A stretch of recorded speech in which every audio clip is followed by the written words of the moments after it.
Привет, друзья! Сегодня в Германии и Европе серия событий, которые меняют привычную картину. Кто покидает кресло главы Deutsche Bank и почему это касается миллионов граждан? Почему многие иностранцы уезжают из Швейцарии раньше, чем планировали, и какие неожиданные трудности их поджидают? Почему люди с миграционным прошлым в Германии зарабатывают меньше, а доверие к пенсии падает? Вы узнаете, как меняется культура работы на фоне дискуссии об отмене удаленной работы Home Office, почему Почта Германии получает рекорд жалоб и что стоит за бурным ростом оборонной промышленности Европы. Все это в одном выпуске, значит, будет интересно до конца. Подписывайтесь, чтобы не пропустить главные новости дня. Итак, после 8 неудачных лет на посту руководителя Deutsche Bank чиновники приняли решение. Рихард Лутц покидает свой пост раньше срока. Его показатели оказались крайне неудачными. За время его руководства компания стала еще более непунктуальной и несет значительные финансовые убытки.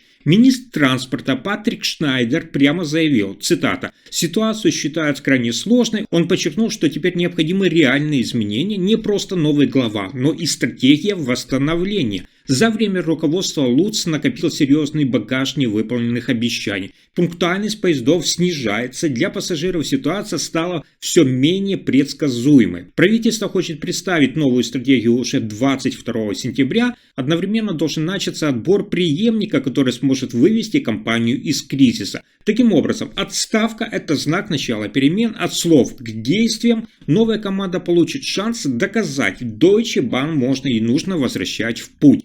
А дальше интересные новости. Многие иностранцы переезжают в Швейцарию, но не задерживаются там надолго. Эта страна часто не оправдывает их ожидания. Хотя Швейцария входит в число стран с наилучшим качеством жизни, ее высокие стандарты создают и ряд препятствий. По данным Федерального статистического управления, около 60% приезжающих эмигрантов покидают ее в течение, внимание, 5 лет. В 2011 году уже через 5 лет после прибытия улетели половина иностранных жителей, а через 11 лет 60%.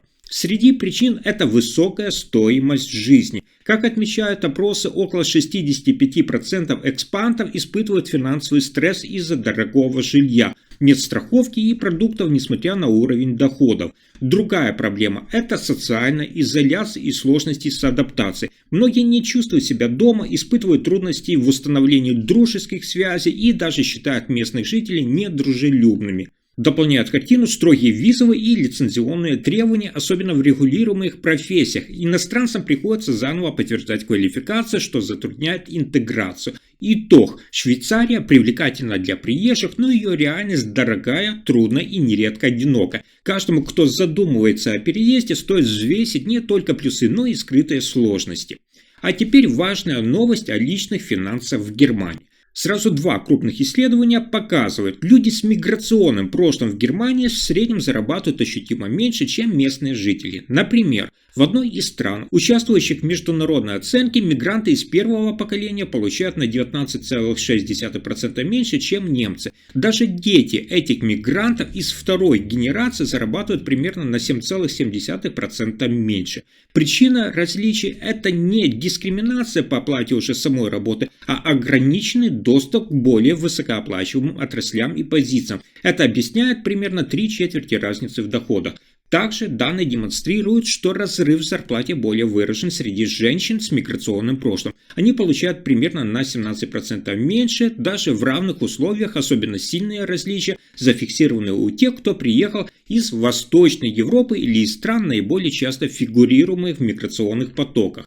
В обществе и на рынке труда это давно обсуждаемый вопрос, даже с одинаковой квалификацией и стажем мигранты зарабатывают все же меньше. По оценкам одного аналитического центра, разрыв в зарплате при равной работе составляет около 6%. И это еще не все. Согласно последним данным, лишь 21% жителей Германии считают систему пенсий надежной, а вот 72% убеждены. Пенсия сейчас выглядит ненадежно и слабо защищенной. Особенно скептичны люди в возрасте от 60 до 69 лет. Тревогу из-за того, что не хватает пенсионных выплат, выразили, внимание, 82% из них, в то время как среди населения в возрасте до 30 лет таких около 59%. Большинство, 75%, уверены, что нынешний размер пенсии слишком мал, лишь 5% считают его высоким, остальные примерно 16% оценивают пенсии как приемлемые. Что же касается повышения возраста выхода на пенсию, внимание, 53% населения выступают против, 34% считают текущие 67 лет подходящим возрастом, а повышение поддерживают лишь 8%. Среди мер, которые получили поддержку, это предложение об объединении всех пенсионеров, включая чиновников, в одну общую систему. Эту идею поддерживают 83% опрошенных. Также звучат предложения ввести дополнительный солидарный взнос для поколений бумеров, тех, кто родился в 1950-60-х годах. Эти меры помогут собрать средства в специальный резервный фонд для перераспределения пенсий внутри поколения. Министры от нынешней коалиции уже заявили, что начнут обсуждение реформ в ближайшие недели. В планах создания специальной комиссии, которая займется долгосрочным ремонтом, скажем так, пенсионной системы, как было предусмотрено в коалиционном договоре. А теперь новость о работе, точнее о способе работы в Германии. Несмотря на разговоры о возвращении сотрудников в офис, работа из дому, home office так называемая, в Германии по-прежнему широко распространена. Исследования института ИФА показывают, почти четверть всех работающих немцев в феврале хотя бы частично трудились из дому. Это число не меняется уже 2 года. Home office стал устойчивой частью рабочей культуры. Согласно другим данным, в 82% компаний информационно-коммуникационной отрасли сотрудники работают из дому хотя бы 1 день в неделю. В промышленности, где работа часто требует присутствия, таких компаний примерно 48%. Прогнозы на ближайшие годы тоже не предполагают сокращения этого тренда. Тем не менее, часть фирм уже начинают сужать свободу дистанционной работы. Исследование ИФА и Ренстат показало, около 9% компаний хотят полностью отменить Home Office, еще 20% хотят сузить его возможности. Особенно высокий процент таких планов в промышленном секторе и среди малых предприятий.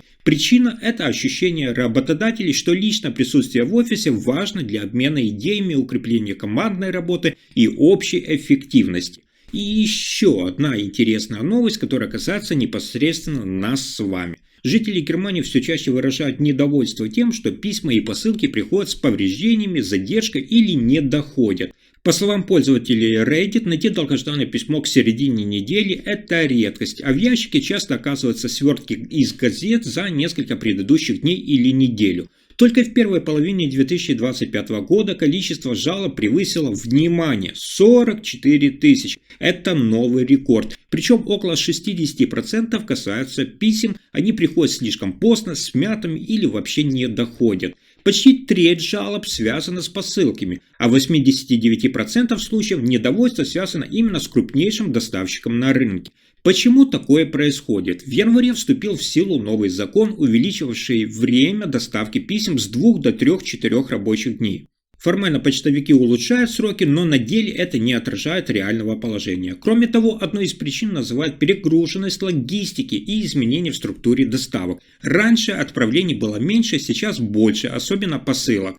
А это значит, что судебные уведомления, такие важные документы, предложения по срокам или счетам могут задерживаться с серьезными неудобствами для получателей. И в итоге растет недовольство как на форумах, так и среди обычных получателей. А дальше необычная новость для Германии. Европейская оборонная промышленность переживает стремительный рост. С 2022 года, после обострения международной напряженности, строится новое промышленное пространство общей площадью более 7 миллионов квадратных метров. Это масштабнейшее расширение за десятилетия. Это серьезное обновление инфраструктуры под долгосрочные оборонные цели. Изучив спутниковые данные 150 объектов от 37 компаний, финансовые аналитики зафиксировали, что фабрики, выпускающие боеприпасы и ракеты, развиваются втрое быстрее, чем это было раньше. Значительные строительные проекты существуют на площадках таких лидеров, как Rheinmetall, MBDA и других. Евросоюз поддерживает этот рост. По программе ускорения производства боеприпасов выделено 500 миллионов евро.